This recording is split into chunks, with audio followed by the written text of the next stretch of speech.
Well, welcome everybody. Maxwell, thanks for debating me tonight. I want to thank QallOut.com for hosting this. I want to thank Yaz, as well as the team over there at QallOut for hosting this debate here in the semifinals of the debate competition. Tonight, I think you're all in for a treat. The topic is that a free market economy is the best solution for America. I agree with that statement. Maxwell disagrees with that statement.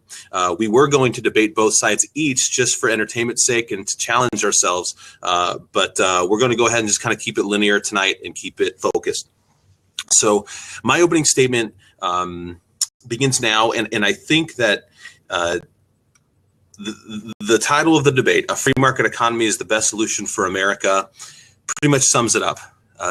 We have a capitalistic slash cronyistic type of economy right now. We didn't always.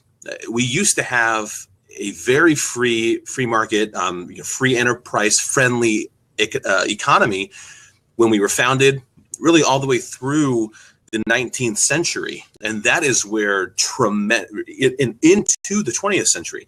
That was when massive innovation. I'm talking crazy leaps in innovation occurred, and even though the world kind of was lifted by the innovation that took place in America because of the free enterprise there and the focus on exchange of wealth, exchange of goods and services, which is what the free market is. And I'll kind of explain what free market economics is versus capitalism a little bit later. But here's why innovation has continued, but it has been choked off a little bit. For years and years and years, just a little bit of history, a little bit of background, the world,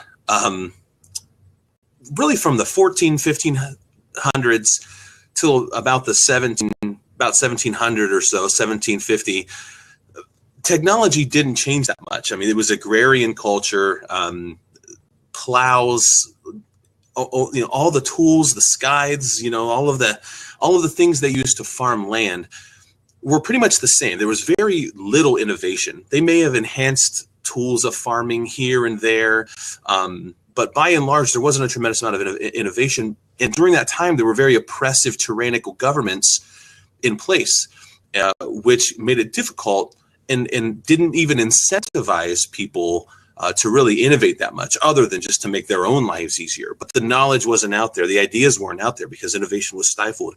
And when innovation's stifled by the government, there's no real incentive to innovate because there's no profit in it. But once America was founded and the free market principles were able to permeate the society in America and then spread outward to the world, we saw leaps, massive quantum leaps of innovation. We saw the industrial age, and now we're seeing the digital age. And this has all happened so fast. We've basically done what Cleon Skousen would say, a 5,000-year leap in about a 200-year period because of free enterprise. I'm going to pass the mic. Hey, so I have a few things to say. I guess I'll go ahead and lead with this question. I think I have responses to the other things you said first, but I have kind of a question. You talk a lot about innovation, and I agree that innovation is important. I disagree with some of the reasons you gave for why we've been so innovative. However, innovation, while it's important, isn't the only goal of the economy, right? Like even innovation itself, like the goal of innovation is for the people, it's for the humans that will have more things that will, advance, right? And so I guess my question is, under your system, how do you account for, police and schools and, helping people who are in need, who can't eat and stuff? Like, what's your... Well, okay. The solution to those is supply and demand, which is what free enterprise free market is based on, is supply and demand. So what you're talking about now is sort of jumping from the marketplace to services, but there is a good argument for privatizing police and fire. I know right now those are taxpayer funds, but there is no option to opt out of funding those things. You are subject to your income taxes, to property taxes, to pay for fire and police. Whereas if they were private, there would be probably it would incentivize the people and the organizations that owned the police force or the fire departments to increase the speed at which they arrive. I mean, right now, you could call a police officer in downtown Chicago and it takes an hour for them to get there. Well, by then the body's cold. Now, if you have different privately owned police departments, they would compete to get there first. And then by doing that, the market reacts and starts calling them more and more and more, and their competitors less and less and less. And the service is faster. More crimes are prevented. So there's an argument there. It's the same with fire. You can respond faster to medical emergencies, to fire emergencies, if there's a private competition between different fire departments. It's no different than PlayStation and Xbox. They're different companies. They're competing. They're both in the exact same market, even the same niche. Console video games and online downloadable content, etc. They pretty much do the same things, the PlayStation 4 and the Xbox One, but they have to compete. They have to find edges. Whereas if the government was in charge of video games, we'd be probably still be on the Atari, maybe getting into NES at this point. So that would be my answer to that. But I was hoping you had a statement regarding the current economy and why you think a free market is not the best. Yeah, definitely. Well, first, I think that this idea, you're right, kind of at the turn of the 20th century, really Teddy Roosevelt kind of hit the first notch in this whole deal and started the workers' rights thing, and then it picked up steam, and then now obviously the workers' rights movement is kind of full blast, and unions are everywhere. We have the minimum wage, we have benefits, we have all these things, and like in spite of that, you kind of painted this picture of like we had the free market and we had all this innovation, but then it kind of died down, and like I feel like that's, not true, especially what with the computing age. Like, Moore's law states that like the computing technology that we have doubles every 2 years. Like the idea that innovation, that where we are, could double in a less than 2 year span is an insane amount of advancement that isn't really mirrored by anything in human history. And I think, when we were making, better manual cotton pickers and better better gadgets and stuff in the Industrial Revolution, like that was impressive, but I don't think it compares to now. I think we're innovating a lot faster now than we were then, and I think in addition to that, we're doing so while we have workers' rights. And I also think we didn't just start doing this stuff out of the blue, right? Like it's all kind of tied together. We started doing this because people were dying and being mistreated and being cheated by these companies, and so we decided that we were going to have reasonable regulations to help ensure that that didn't happen, right? And so so I guess I feel like if we're going to go back to that as you're advancing, then I'd like to hear your solution to the problems that we did this to solve. And those problems are that, people were starving, and if we didn't have welfare, if we didn't have the minimum wage and all these things, people would be starving again. And what's the free market solution to starving people? Well, it's not the government. It's not the government's job to feed everybody. That's social. That's communism. Look, there's some regulation is important. You want the government to protect people from having their rights trampled upon by other people. That's why we have government. But the government's job is not to feed people.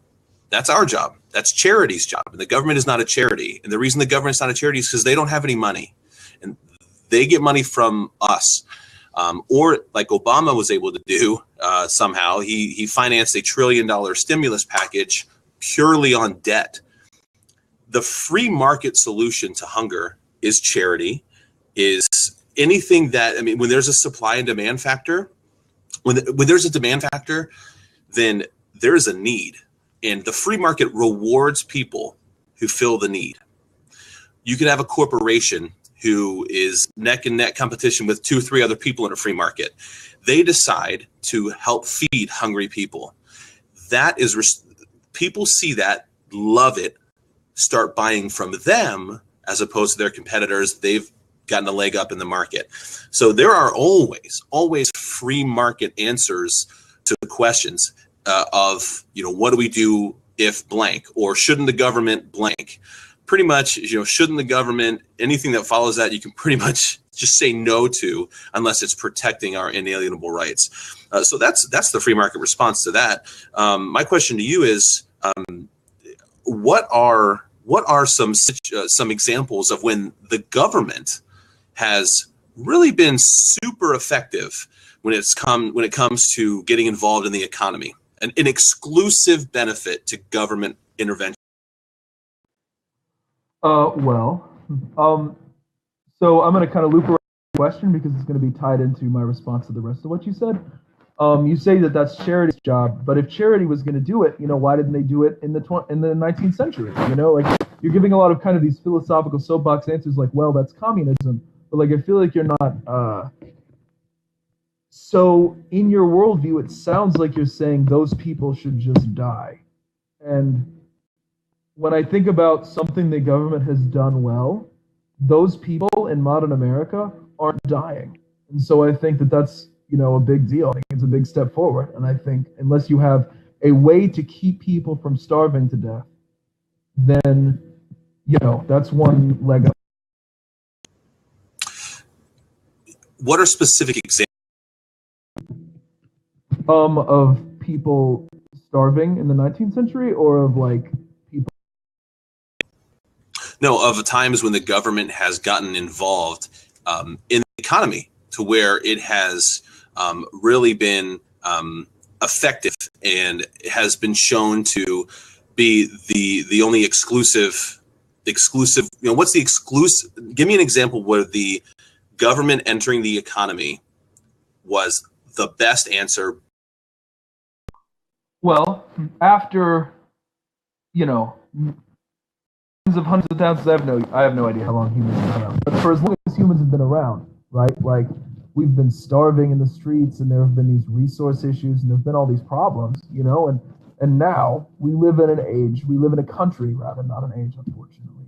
We live in a country where that's just not a reality. People aren't starving to death in the streets. And, of all of the attempts we tried over all of this time, workers' rights, government intervention in the form of welfare, in the form of minimum wage, in the form of all these government programs has been not ideal. There's still problems, but it's the first solution that ended with us being in a situation where starving isn't something that really happens anymore, and so. Well, I don't think it's because of the government that people aren't starving in America.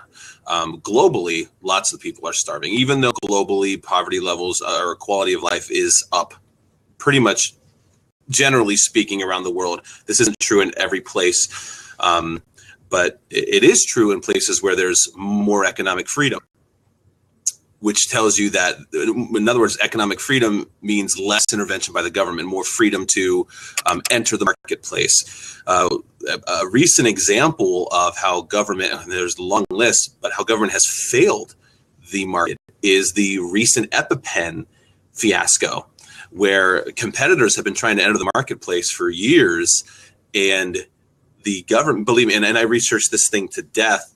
I wrote an article on it for the Libertarian Republic. The government has failed to let people enter the marketplace because they've delayed looking at the test, delayed looking at the research. The government is slow. The government doesn't have a vested interest in people necessarily entering or exiting the marketplace, but the people do, and that's why economic freedom is the best way forward, because it benefits the people. Let's take the Great Depression. We were just out of a war where we spent tremendous amounts of money. People were going hungry. Look, my solution, and I never said it was for people to die, but charity could step in there, and charity did step in there. Even private companies like, for example, Wonder Bread, they stopped slicing their bread. during World War II because they took the blades that they used to slice bread and they donated them to the war effort. So there was a tremendous amount of private donations, private charity going toward these people. A lot of the pictures you see most of the pictures you see of people that are gathering together getting food were not food lines from the government, were charitable food lines from churches and from independent organizations. People who were poor and hungry themselves were feeding and helping other poor people. That was one of the great lessons that came out of the Great Depression, is that people work together. But also, you mentioned how we're innovating faster and faster and faster and faster. Of course, we're still innovating. I would never say innovation doesn't happen. It does. But Bill Gates himself said that he could never start Microsoft today and do what he did with Microsoft because of government intervention and government regulations. He said if the regulations existed today, and I'll try to find this quote before the debate's over, he would have failed. He had more economic freedom when Microsoft was launched, and it became one of the most profitable, biggest companies in the world. And he became the wealthiest man in the world because he was able to do that. I have I wanted to make a point here. I'm running out of time. I'll tell you what, while I'm finding it, I'll go ahead and pass. Okay. Ooh, I lost the tab here. Found it. Okay. So, man, I have a lot to say that. First of all, the government, it does do some things wrong. We could both sit here all day and point out things that it has done wrong. However, since the rise of government intervention in America, people have died way, way less. And I'm interested in why you think the government, without government in America, people would not be starving. A lot of people are avoiding starving only because the government gives them food. Like, charity is awesome. I don't want to downplay it, but the fact of the matter is, after tens of thousands of years of trying, including in the modern era, charity has never solved these problems. It's never reached the point that we've reached in modern America where people aren't starving to death. It's just never, ever, ever, ever in human history happened. In modern countries where modern resources are poured into modern charities, where there isn't much government intervention, it's still not happening. Like, that would be great. It'd be awesome, because ultimately, the reason why the government has to take this money from people so that they can spend it on these charitable causes is because people aren't doing enough. Like, people aren't willing to do what needs to be done in order to keep people from starving to death. And I think that people not starving to death, is important. And you said, used Bill Gates's quote that he couldn't have started in modern America, but he didn't start it in 150 years ago, free for all America either, right? Like, there was government regulation that Bill Gates no doubt took advantage of. He drove on Eisenhower's roads. He did all this stuff, right? Like, and so I think that I'm not arguing for socialism. I'm not arguing for more government control. I'm not even arguing that the amount we have right now is ideal or too much or too little. I'm arguing just that your concept of the free market economy, you're saying the free market economy is the best solution, and I'm saying why it's not. And Bill Gates didn't rise up in a free market economy. But yeah, I'm interested in hearing, in a free market world, how you think we would have reached this point where people.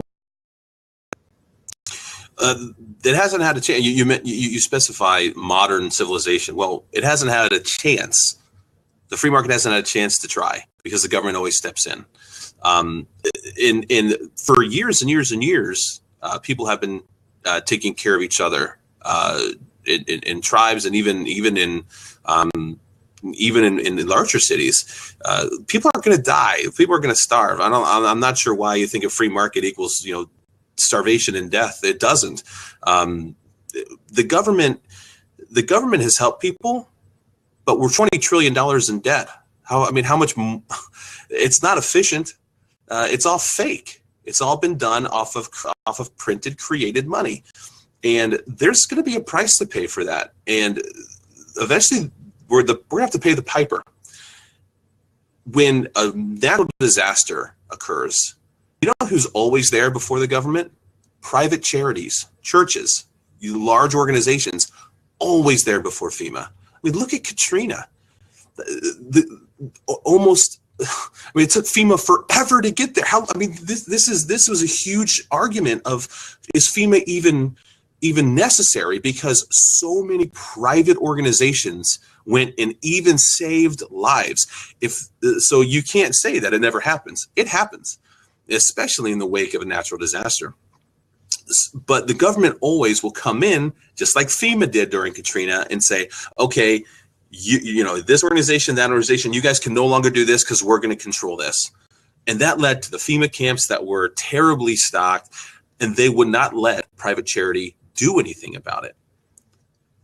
How do you explain the efficiency? Well, I feel like you're focusing on kind of a handful of clunky things that the American government has done poorly, but like the American government having done a few things like Katrina poorly, and the fact that charity did such a good job in Katrina, like even the modern charities in America are standing on the shoulders of the society we've built with government intervention. You know, A, B, you know, you say that it didn't have a chance to try, but it did try. It tried for most of human history and much of America's history. Like you're arguing simultaneously that we did have it for over 100 years. And now you're saying we didn't have, that we didn't even give it a chance. And I feel like,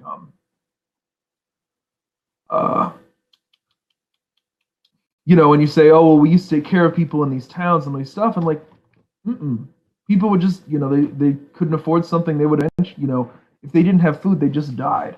You know what I mean? Like if they didn't have healthcare, they just died. And sometimes neighbors would help out and sometimes they wouldn't. But whether or not you have friends and whether or not you have good neighbors should not determine whether or not you starve to death. And I think, whether or not a charity is able to raise enough money, which again, it almost always isn't. That's why guinea worms still exist. That's why, we're still having to dig wells over in Africa. We've been at this for decades trying to help people in these third world nations. And like, we still haven't achieved what the government has achieved here in America. And 100 years ago, before we had all this stuff, people were still dying. It wasn't until we started to regulate that we conquered this problem. And I haven't heard any solution from you. I feel like if the options are either you're advocating for a system that has historically led to people dying and have no way to stop it, and like, then my response is like, is it not that important to you? Or you do have an answer. And then I'm like, so specifically, what is it that your ideal system would do differently than every other free market in human history, than any other civilization in human history has done to do what the government did, more or less on its first try, right? Like it's been, less than 100 years, to your point, it's been less than 100 years since we even started down this road, and like, I just feel like, free market has had its chance. So, yeah. Let's look at the government's track records, shall we? Every civilized nation in history has failed because of its government. And you mentioned how we're trying to dig wells and we're failing getting people potable water in Africa. Well, there are governments there. There have been governments there for a long time. They don't drill any wells. Charity drills every well. A good friend of mine, two good friends of mine, are on the chair of a charity called Drill for Life, which drills boreholes, water holes, and wells in Zimbabwe, which is one of the poorest countries, as you know, in the world, due to poor monetary policy from the government that has wrecked the wealth of the people and prosperity of the people. They're drilling wells. In fact, the government is standing in their way. And they have to cut through red tape and find ways around the government to get these people drinking water. Tell me, has the government? Yes. Just because a government in the world is not doing its job, they're doing a bad job just because they're doing something wrong, doesn't mean like it doesn't erase the fact that right now, the only times this has happened in all of human history, the only time we've reached a point where starvation was not a reality that we had to face is after government intervention happened. And you say, you point out that every single successful nation in the modern world has a free market. I think that's what you said, right? You're shaking your head now. No, not every nation in the world has a free market. In outside of the New Deal, outside of after World War II, when we had the bread lines, Can you explain how Germany was able to take care of its people? Can you explain how the Conga? Can you explain how the Weimar Republic? Can you explain how Russia, USSR, were able to take care of the people? Because they didn't. Just because a government fails doesn't overwrite the fact that every success in history has been a government. You know, like if pointing to a handful of failures is enough to tear down the whole ideology, then I point to all of human history. We didn't have these things. I point to almost, you know, this whole government regulatory economy thing is like a blip on the map in terms of human history. You know, and so like on the other hand, you know, you say that every civilized nation in history has failed because of its government. If that's true, that means that every civilized nation in history has had a big government. Like, is that a coincidence? You know, and you know, rather than pointing to the government of Zimbabwe and being like, well, you know, did they fail the people? And rather than like, the fact of the matter is, the well digging charities have not done the job. People still don't have enough water. In America, the government regulations has ensured everyone has water. Everyone has clean water, well, except for Flint, Michigan, but we're working on it. You know, and everyone has food and everyone has enough to survive. And that's not true in places where charities have made the attempt. And I'm not saying that because, I think charities are great. You know, I've donated to those well-being places. I think it's a really cool thing. But the fact of the matter is, government fails most of the time. The free market has failed every time. So I'm wondering what your ideal system would do differently. You say that examples of governments failing doesn't necessarily negate the fact that government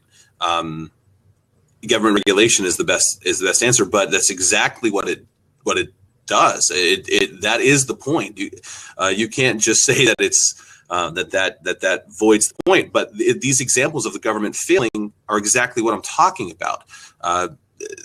In I would say in the last 100 years, the free market, particularly in America, has not been allowed to work.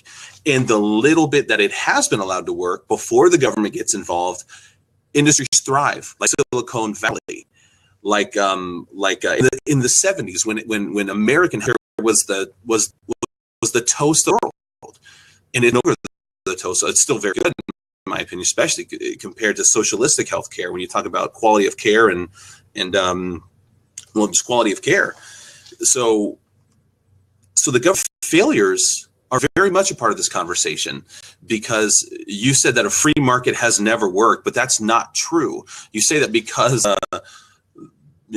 governments have existed, and you say that throughout history, free market principles have never worked, but yet here we are. And it has really been in the 19th and 20th centuries where the modern civilizations have had huge governments come in and they collapse on themselves. In America is a great place to live, but its government is bigger than ever. And that will be a problem. The government's bigger than ever, yet barriers to entry are stronger than ever. So it's harder to enter the marketplace. National debt was doubled under President Barack Obama. There's a cost to the government coming in on these things, and all because people might be fed, which the government doesn't feed everybody. I know that more than 50% of people are now on welfare, but what happens when everyone's on welfare? Where does the money come from? It comes from producers that are taking advantage of entering the marketplace and bringing value. It's those people who are adhering to those principles that are currently and will end up funding everything else. Hey, man, it feels like we beat this particular horse to death. So I'm wondering if, with our last few minutes, I can ask you another question that's related to something you said earlier in the debate. I don't have much time. I'd rather you make statements. All right. Well, I don't know how I ended up with so much more time than you. So I guess the question that I wanted to ask you was, earlier you talked about the police and making those privatized. And so if there are two competing police in a district, and they start to do, so like Man, I have so much time that I feel like I'm spreading out now. Really, I'm literally in a live debate. That's my brother. Hey, I love you. Go away. It's time. It's time. Let's talk later. All right. Sorry, that was my little brother. In any case, anyways, so now I'm all distracted. So I lost my place. All right, so I'm just gonna ask the question. So if there are two competing police forces in a city, and they are more or less roughly equal and trying to gain ground, and then one tries to, kind of undermine the other one by sending, cops into, undercover, to say break into houses that are protected by the other police. My question is, how under your system? Well, the market responds to that. That's where remember where I said government regulation should only exist when people's rights are at stake. That is a situation where someone's rights are at stake. When someone breaks into a home, we have a right to life, liberty, and property, and that's the property portion. And so the government is allowed, should be allowed to regulate that. So, I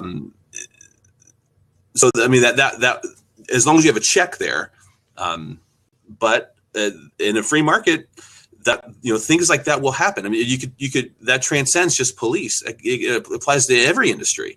What's to stop Sony from hacking into Microsoft and getting into their consoles and ruining them? Well, what will happen is the market will find that out. Oh, Sony hacked into Microsoft, and now they're going to face litigation, which they should. And so it would be no different than if two competing police departments were somehow trying to sabotage the other. The market would respond negatively to those who are doing things that take value away from the market, like breaking. So, without a police force, how are they going to investigate and enforce those kinds of laws? The government, I mean. They wouldn't investigate. The other police would investigate, but they would try them in the court. The government would still obviously. Okay, so how do the people know? So you say, Sony's hacking into Microsoft. How do the people know if there's no government accountability to ensure that the reporting is the same? Maybe Microsoft bribes the, Fox News. And now Fox News, which is the biggest, one of the biggest media outlets, now Fox News and Microsoft are in bed, and Microsoft hacks Sony, and then Fox says that Sony hacked Microsoft, and then they get a hack and they get the. I'll answer this question. I ask that you save me maybe 40 seconds, 35 seconds for a closing statement, please. But again, those companies, Fox, those media groups can hire private investigative firms who have an incentive to do well to find out that information. And then when they find that information, they could bring it to the court that's run by the government. So it's still being investigated. They still have laws that the government sets that they scrub these things against. So all because it's privatized doesn't mean that it's not going to they're not going to fix the problem. They can adhere. Okay, so I'm not going to ask anything else. You have 18 seconds left, so I want to make sure you get your closing statement.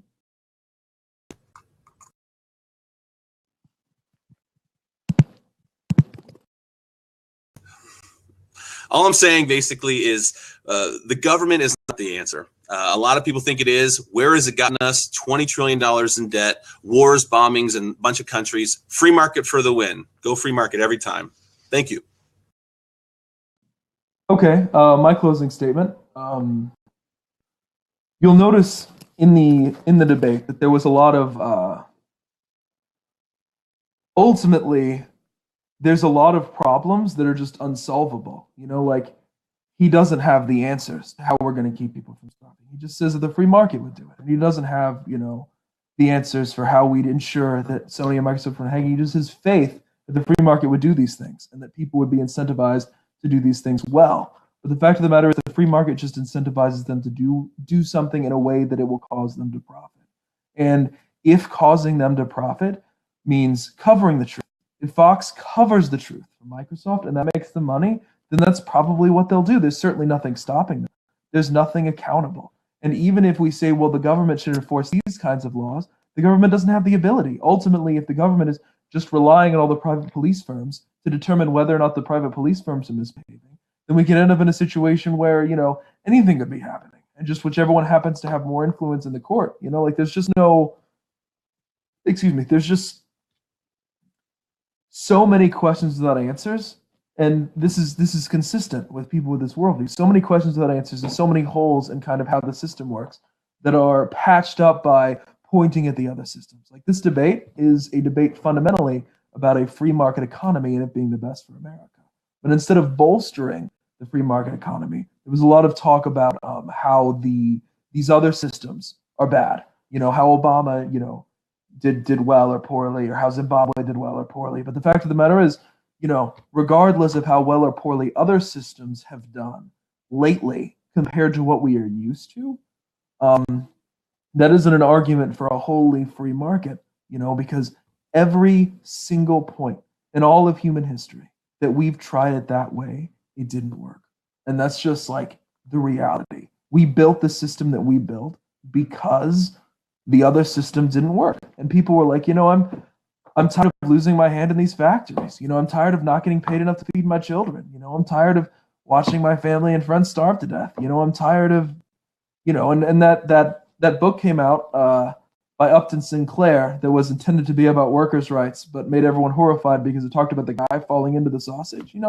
There's no regulations. You don't know what's in your food. You don't know what's, in anything that you buy. You don't know what the quality is. You don't know what's in your medicine. You know what I mean? And you don't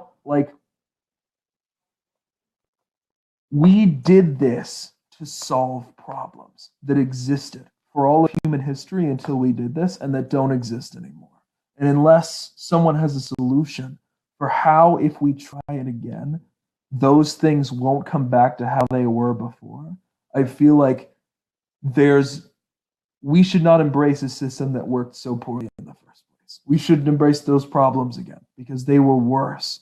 They were worse than anything that we have right now. The world is better now than it was then. And this is why. Part of why.